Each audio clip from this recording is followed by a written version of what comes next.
बोलिए सीताराम भगवान की, श्री हनुमान जी महाराज की, भारत माता की, भारत माता की,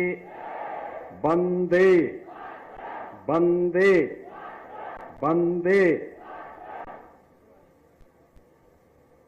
अयोध्या विद्यापीठ परिसर में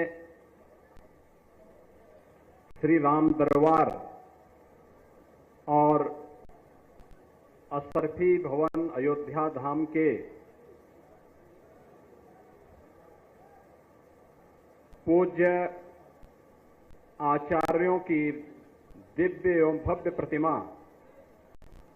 के आज के इस स्थापना कार्यक्रम में इस संपूर्ण कार्यक्रम के प्रेरक जगतगुरु रामानुजाचार्य पूज्य स्वामी श्रीधराचार्य जी महाराज, रंगमहल के पूज्य संत श्री राम शरण दास जी महाराज, रानोपाली के पूज्य संत श्री महंत भरत दास जी महाराज, तोताद्री मठ के पूज्य संत स्वामी अनंताचार्य जी महाराज, दिगंबर अखाड़ा अयोध्या के पूज्य संत महंत राम लखन दास जी महाराज, जुनके घाट के पूज्य संत श्री करुणानिधान शरण जी महाराज, नाका हनुमानगढ़ी के पूज्य संत स्वामी रामदास जी महाराज, प्रदेश सरकार के मंत्रिमंडल के मेरे वरिष्ठ सहयोगी और अयोध्या के प्रभारी मंत्री श्री सूर्य प्रताप शाही जी, प्रदेश के खाद्य और रसद विभाग के राज्य मंत्री श्री सतीश चंद्र शर्मा जी, अयोध्या के पूर्व सांसद श्री लल्लू सिंह जी, रुधौली से माननीय विधायक श्री रामचंद्र यादव जी, अयोध्या के महापौर महंत गिरीशपति त्रिपाठी जी, जिला पंचायत अध्यक्ष अयोध्या श्रीमती रोली सिंह जी, भारतीय जनता पार्टी के जिला के अध्यक्ष श्री संजीव सिंह जी, पूर्व विधायक श्री गोरखनाथ बाबा जी, अयोध्या विद्यापीठ के सभी प्रबंध समिति के पदाधिकारीगण, श्री असरफी धाम अयोध्या के सभी भक्तगण, आज के समारोह में उपस्थित सभी अभिभावकगण और अयोध्या विद्यापीठ में नर्सिंग, पैरामेडिकल, फार्मेसी आदि की शिक्षा ग्रहण कर रहे सभी उपस्थित विद्यार्थी और छात्र छात्राएं एवं प्यारे बच्चों, आज ये मेरा सौभाग्य है कि अयोध्या धाम की इस पावन धरा पर श्री राम दरबार के यहां पर भव्य विग्रहों की स्थापना का कार्य भी यहां पर मुझे करने का गौरव प्राप्त हुआ है और साथ ही साथ इस पूरी धरा को जिन्होंने अपने धर्माचरण से पवित्र करके इस पूरे क्षेत्र में 100 वर्ष पहले जिन्होंने श्री राम जन्मभूमि आंदोलन के लिए अपना पूरा जीवन समर्पित करके जन जागरण के एक बड़े कार्यक्रम को अपने हाथों में लिया था, ऐसे पूज्य संतों, पूज्य स्वामी मधुसूदनाचार्य जी महाराज, पूज्य स्वामी जगतगुरु रामानुजाचार्य स्वामी माधवाचार्य जी महाराज की दिव्य प्रतिमाओं के आज यहां पर स्थापना का कार्यक्रम संपन्न हुआ है। प्रभु श्री राम लला, मां जानकी और राम दरबार के श्री चरणों में कोटि कोटि नमन करते हुए, इन पूज्य संतों के भी श्री चरणों में नमन करते हुए मैं इन पूज्य संतों की साधना को मूर्त रूप देने के लिए, जिन्होंने आज न केवल जगत गुरु के रूप में धर्म जागरण के एक बृहद कार्यक्रम को अपने हाथों में लिया है, बल्कि धर्म जागरण के साथ ही अत्याधुनिक शिक्षा हमारे वर्तमान पीढ़ी को प्राप्त हो, इस कार्य को भी अपने हाथों में लेकर के इस अभियान के साथ जुड़े हुए हैं। ऐसे पूज्य संत जगत गुरु रामानुजाचार्य, पूज्य स्वामी श्रीधराचार्य जी महाराज का मैं हृदय से अभिनंदन करता हूं। उन्हें हृदय से कोटि कोटि धन्यवाद देते हुए साधुवाद देता हूं। बहनों और भाइयों, जब संतों की साधना मूर्त रूप लेती है तो ऐसे संस्थान हम सबको देखने को मिलते हैं। याद करिए, आज से 10 वर्ष पहले, 15 वर्ष पहले क्या इस प्रकार के मूर्त विग्रह आपको दिखाई देते थे? संभवतः नहीं। लेकिन गांव में भी नर्सिंग की शिक्षा हो, पैरामेडिकल की शिक्षा हो, फार्मेसी की शिक्षा हो, और वह भी शिक्षा ऐसी जो एएनएम करेगा, जीएनएम की यहां पे डिप्लोमा लेगा, बीएससी नर्सिंग करेगा, बी फार्मा करेगा, या कोई भी ऐसा पैरामेडिकल का कोर्स यहां पे करेगा, 100% यानी 100% उसको जॉब की गारंटी होती है, नौकरी की गारंटी होती है। इस प्रकार के कार्यक्रम को संचालित करना यह पूज्य संतों के आशीर्वाद के बगैर संभव नहीं हो पाता है। और मैंने इसीलिए कहा, जब गुरु मूर्तियों की और पूज्य संतों का आशीर्वाद और उनकी साधना मूर्त रूप लेती है तो वह लोक कल्याण का माध्यम ऐसे ही बनता है जैसे अयोध्या विद्यापीठ के माध्यम से संचालित एक पाठ्यक्रम आज यहां पर कर रहे हैं। और आज उसी कार्यक्रम के लिए मेरे कार्यक्रम और जगह थे, लेकिन मैं अभी 2 दिन पहले ही अयोध्या आया था। और अयोध्या आगमन के समय जब मेरे पूज्य महाराज से बातचीत हुई तो उन्होंने इस बारे में चर्चा की कि मेरे पूज्य गुरुदेव और आचार्यों की प्रतिमा की स्थापना का कार्यक्रम है, अगर इसमें आपका आगमन हो जाए तो मैंने कहा, ये तो मेरे लिए सौभाग्य की बात है कि जिन पूज्य संतों का पूरा जीवन देश के लिए, धर्म के लिए समर्पित रहा है,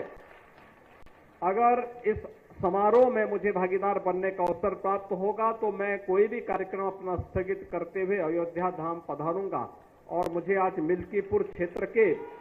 इस कार्यक्रम में आने का सौभाग्य प्राप्त हुआ है। बहनों और भाइयों, इन पूज्य संतों ने अपना पूरा जीवन लोक कल्याण के लिए समर्पित किया था, धर्म जागरण के लिए, धर्म के अनुरूप अपने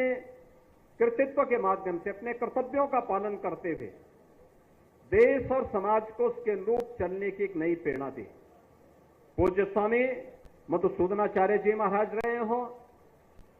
एक लंबे समय तक उन्हें इस धराधाम पर अपने आशीर्वाद से अयोध्या धाम के साथ साथ पूरे देश के अलग अलग क्षेत्रों को अभिसिंचित करने का अवसर प्राप्त हुआ। लेकिन वहीं साथ ही साथ जगत गुरु रामानुजाचार्य पूज्य स्वामी माधवाचार्य जी महाराज भले ही भौतिक दृष्टि से उनका कार्यकाल अल्प रहा हो, लेकिन अपने उस अल्प अवधि में भी उन्होंने अपनी साधना और अपने चमत्कार से लोगों के जीवन में परिवर्तन लाने का कार्य किया। और जो मैंने आपको बताया कि आज अशरफी भवन के लोक कल्याणकारी कार्यक्रम हो या फिर अयोध्या विद्यापीठ के माध्यम से कोरोना जैसी महामारी के दौरान किए गए उपकार के वे अनेक कार्यक्रम, जब दुनिया हतप्रत थी बीमारी के सामने, पूरी तरह पस्त थी, तब हमारे पूज्य धर्माचार्य, तब हमारे धार्मिक स्थल, तब हमारे इस प्रकार के संस्थान लोक कल्याण के अभियान के साथ जुड़े हुए थे और उस अभियान के साथ जुड़ करके, लोक कल्याण के साथ जुड़ करके उस महामारी को परास्त कर रहे थे। और उसी का परिणाम था कि प्रधानमंत्री मोदी जी के नेतृत्व में कोरोना पर विजय प्राप्त की गई और भारत की 140 करोड़ की आबादी को कोरोना जैसी महामारी से बचाने में मदद मिली। बहनों और भाइयों, आज अयोध्या की जब हम बात करते हैं तो अयोध्या में 500 वर्षों का इंतजार समाप्त हुआ। पूज्य संतों का लंबी साधना और संघर्ष आज अयोध्या धाम में प्रभु रामलला के विराजमान होने के साथ वह मूर्त रूप ली है, दुनिया को अयोध्या की ओर आकर्षित की है। जिन लोगों के लिए संभव था कि अयोध्या में क्या भगवान राम का जन्मभूमि पर मंदिर बनेगा, लोग पूछते थे, प्रश्न भरी निगाहों से पूछते थे। हम लोग तब भी कहते थे, हां जरूर बनेगा, चिंता मत करिए, जरूर बनेगा, अवश्य सफलता मिलेगी। जो लोग बोलते थे क्या अयोध्या की सड़कें चौड़ी होंगी, हमने कहा अयोध्या की तो होंगी, लेकिन अयोध्या से आसपास का क्षेत्र भी लाभान्वित होगा। और आज लखनऊ से अयोध्या के बीच में हो, लखनऊ से प्रयागराज के बीच में हो, अयोध्या से रायबरेली के बीच में हो, अयोध्या से गोंडा के बीच में हो, अयोध्या से बस्ती का मार्ग हो, अयोध्या से काशी का मार्ग हो, ये सभी मार्ग 4 लेन की कनेक्टिविटी से जुड़ चुके हैं। बाकी जो बचा है वह जुड़ने की प्रक्रिया के साथ आगे बढ़ चुका है। अयोध्या में ट्रेन नहीं आती थी, एक सिंगल लाइन थी, आज डबल लाइन से जुड़ चुका है। अयोध्या में एयरपोर्ट नहीं था, आज इंटरनेशनल एयरपोर्ट बन चुका है। 14-15 फ्लाइट अयोध्या से जुड़ चुकी है। कितने वर्ष लगे अयोध्या में हवाई जहाज को आने में? मुझे लगता है कि हजारों वर्ष लग गए, हजारों वर्ष। भगवान राम अपने पुष्पक विमान से यहां पधारे थे और पूरा द्वापर चला गया, कलयुग भी अपने एक लंबे कालखंड को संपन्न कर चुका है। अब अयोध्या में इंटरनेशनल एयरपोर्ट बना है। और ठीक है, तकनीक उस समय की रही होगी कि भगवान राम जिस पुष्पक विमान से आए थे वो कहीं भी उतर जाता था, लेकिन आज के नए तकनीक में एयरपोर्ट के किसी भी एयरलाइंस के लिए रनवे चाहिए होता है, एयरपोर्ट चाहिए होता है, और उस रनवे के लिए एयरपोर्ट बनाना आवश्यक होता है। इंटरनेशनल एयरपोर्ट आपके अयोध्या धाम में बन चुका है। आज अयोध्या को आप देखेंगे, हर व्यक्ति जो अयोध्या 5 वर्ष पहले, 7 वर्ष पहले आया होगा, इस नई अयोध्या को पहचानने में उसको थोड़ा भूल जरूर हो जाएगी। लेकिन मैं आपसे एक बात जरूर कहूंगा, ये जो नई पहचान मिली है, ये जो नया सम्मान मिला है, सम्मान प्राप्त आसानी से नहीं होता है, सम्मान आसानी से नहीं मिलता है, और अगर मिलता है देव योग से मिलता है, गुरु कृपा से मिलता है, संतों के आशीर्वाद से मिलता है, तो उसको सजोए रखने के लिए भी उतनी ही परिश्रम और साधना की आवश्यकता पड़ती है, और उसको बचाए रखना यह अयोध्या वासियों का दायित्व तो ज्यादा है कि हम इस सम्मान को बरकरार रखते हुए अयोध्या की पहचान को देश और दुनिया के सामने इसी मजबूती के साथ स्थापित करने का कार्य करें। जो भी अयोध्या आए, अयोध्या के वैभव के साथ साथ यहां की धार्मिक परंपरा, रीति रिवाजों का विभूत होकर के जाए और उसको अंगीकार करते हुए पूरी देश और पूरी दुनिया अयोध्या की तरफ फिर आकर्षित होकर के आए। उसके लिए हमें प्रयास करना होगा। इसके लिए उस प्रकार की संस्थाएं, उस प्रकार के कार्यक्रम, उस प्रकार के अभियान लगातार हमें चलाते रहने पड़ेंगे, लगातार कार्यक्रम को आगे बढ़ाने पड़ते रहेंगे। हमें सम और विषम परिस्थिति में कोई हमारे मूल्यों के से डिगा न सकता हो, कोई हमें हमारी भावनाओं के साथ खिलवाड़ न कर सकता हो, यह हम अवश्य प्रयास करें। क्योंकि जो नकारात्मक ताकतें हैं, जिनके मन में आपके प्रति सद्भावना नहीं, दिखावटीपन है, जो राम के अस्तित्व को नहीं मानते, जो कृष्ण के अस्तित्व को नहीं मानते, जिन लोगों के मन में भारतीयता के प्रति कोई सम्मान का भाव नहीं, जिन लोगों के मन में ये कोई भाव नहीं कि दुनिया के किसी कोने में कोई हिंदू प्रताड़ित हो रहा है तो उसके प्रति आवाज उठा सके, क्योंकि उसमें भी उन्हें लगता है कि अगर हम आवाज उठाएंगे तो कहीं यहां उनका वोट बैंक न खिसक जाए। वोट बैंक भी जिनको दुनिया के अंदर होने वाले किसी अत्याचार में वोट बैंक दिखाई देता हो, वो आपके हितैषी कैसे हो सकते हैं? याद रखना, जो बांग्लादेश में हो रहा है, जो चर्चाएं हो रही थी अभी, वहां 90% जो हिंदू बचा है वह दलित समुदाय से है। और मैं इसीलिए कहना चाहूंगा, ये जो सबके मुंह सिले हुए हैं, इसलिए सिले हुए हैं क्योंकि इनके मालूम है कि बांग्लादेश को हिंदू उनका वोटर नहीं होगा। वह हिंदू है, ये हो सकता है उसकी गलती हो, लेकिन हम उसको गलती नहीं मानते, हम उसको मानते हैं उसका सौभाग्य है कि वो हिंदू है और उसकी रक्षा करना हम सबका दायित्व है। उसकी पीड़ा के साथ खड़ा होना हमारा दायित्व है। हमारे लिए वह हिंदू है, एक मानव है, एक मानव के नाते उसकी मानवता की रक्षा करना, उसके जीवन को संरक्षण देने के लिए एक आवाज उठाना, ये हमारा दायित्व है और हम अपने इस दायित्व को निर्वहन जीवन भर करेंगे। ये किसी भी पक्ष और विपक्ष का मुद्दा नहीं, बल्कि मानवता को बचाने का मुद्दा है। राक्षसी वृत्तियां जब भी धराधाम पर प्रबल होंगी, उनका मुकाबला करने के लिए हमें तैयार होना पड़ेगा। भगवान राम तो अयोध्या के राजकुमार थे। अयोध्या के राजकुमार रहते हुए वे चाहते अयोध्या में राज करते, लेकिन नहीं, एक बार पिता के मुंह से निकल गया, भले ही पिता ने अपने शब्द वापस ले लिए, लेकिन राजा दशरथ उनके पूज्य पिता हैं, पिता के मुंह से जो शब्द निकले हैं उसका पालन होगा, और पालन इसलिए होगा, इसी बहाने राक्षसों का अंत हो जाएगा। और उसी का पालन करने के लिए वे निकल पड़े थे। और इसीलिए आज मैं आपसे कहने के लिए आया हूं, हम अपने हित और अहित को पहचानें, हम उसको पहचानने का काम करें और देखें कहां और कैसे भला होना है, कैसे विकास होना है, कहां से सुरक्षा मिलनी है, कौन लोग आपके हितैषी हैं, कौन विरोधी हैं, उसके बारे में, और भविष्य को उज्जवल बनाने की दिशा में क्या प्रयास होने चाहिए। अगर हम लोग समय रहते इसके बारे में विचार नहीं करेंगे, आने वाली पीढ़ियां हमें कोसेंगी, केवल कोसेंगी, उस प्रकार की स्थिति फिर से न होने पाए, यह हम अवश्य ध्यान में रखेंगे। आज के इस अवसर पर हम यहां पर आए हैं। देखिए, कल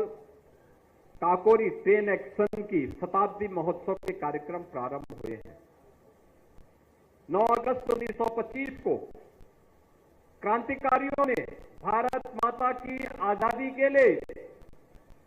अंग्रेजों के द्वारा, ब्रिटिश हुकूमत के द्वारा जो खजाना भारत से ब्रिटेन पहुंचाने के लिए ले जाया जा रहा था, उस खजाने को उन्होंने काकोरी में रोक करके उसे अपने कब्जे में ले लिया था। और इसके बाद खजाना तो था मात्र 4,679 रुपया का, लेकिन ब्रिटिश हुकूमत उससे इतनी भयभीत हो गई थी कि उन क्रांतिकारियों को ढूंढने में उन्होंने 10 लाख रुपया खर्च किए,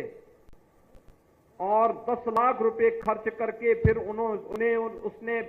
बिना उनका पक्ष सुने उन्हें सजा दे दी गई थी, जिनमें से पंडित राम प्रसाद बिस्मिल को गोरखपुर जेल में, राजेंद्र नाथ लाड़ी को गोंडा जेल में, ठाकुर रोशन सिंह को और अस्फाउल्लाह खां को आपके फैजाबाद और इलाहाबाद की नैनी जेल में बंद किया गया था। आज ये अयोध्या जनपद है और इलाहाबाद प्रयागराज जनपद है। चंद्रशेखर आजाद उनके हाथों में नहीं लगे। वे ब्रिटिश हुकूमत का मुकाबला करते करते शहीद हुए। पंडित राम प्रसाद बिस्मिल या जितने क्रांतिकारी थे, ये अपने लिए नहीं जिए थे, इस देश की स्वाधीनता के लिए जिए थे। इनका जीवन देश की स्वाधीनता के लिए था। और उन्होंने कहा था उस समय भी, एक ही तमन्ना थी उनके मन में कि हे इस भारतवर्ष में 100 बार मेरा जन्म हो और कारण सदा ही मृत्यु का देशोपकारक कर्म हो। यानी बार बार भारत में ही मेरा जन्म हो। यही पंडित राम प्रसाद बिस्मिल बोलते थे, यही ठाकुर रोशन सिंह बोलते थे, यही चंद्रशेखर आजाद बोलते थे, यही राजेंद्र नाथ लाड़ी बोलते थे, और यही असफाउल्लाह खां भी कहते थे कि हे परमात्मा, मेरा जन्म बार बार भारत की धरती में हो, लेकिन जब भी जन्म हो सदैव हमारा जन्म का कारण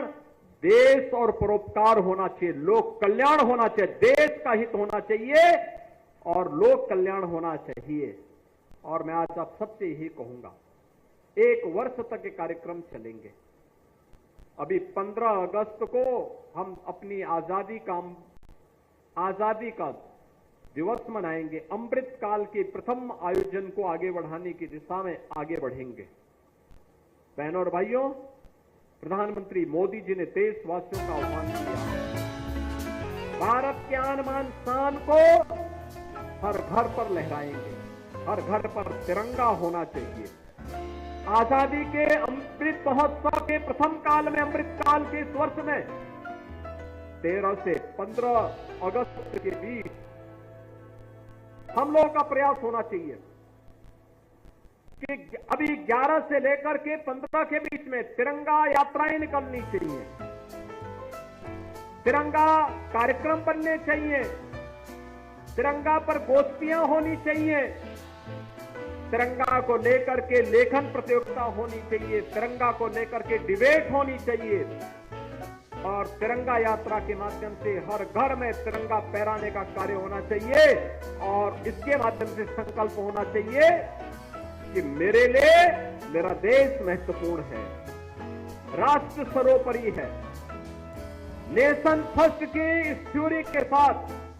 हम सबको जुड़ना होगा और तभी हम सबका कल्याण होगा। अयोध्या विद्यापीठ के छात्रों से भी, यहाँ की छात्राओं से मैं कहूंगा कि तिरंगा ला करके हर एक विद्यार्थी एक दिन अगल बगल के गांव में तिरंगा यात्रा के साथ निकल करके भारत माता की जय, वंदे मातरम का नारा लगाते हुए निकल करके हर व्यक्ति को बोले कि भाई ये भारत की आजादी का प्रतीक है, आजादी के इस प्रतीक को अपने घर में लगा करके सम्मान दीजिए, और तभी हमारी आजादी सुरक्षित होगी। और आजादी सुरक्षित होगी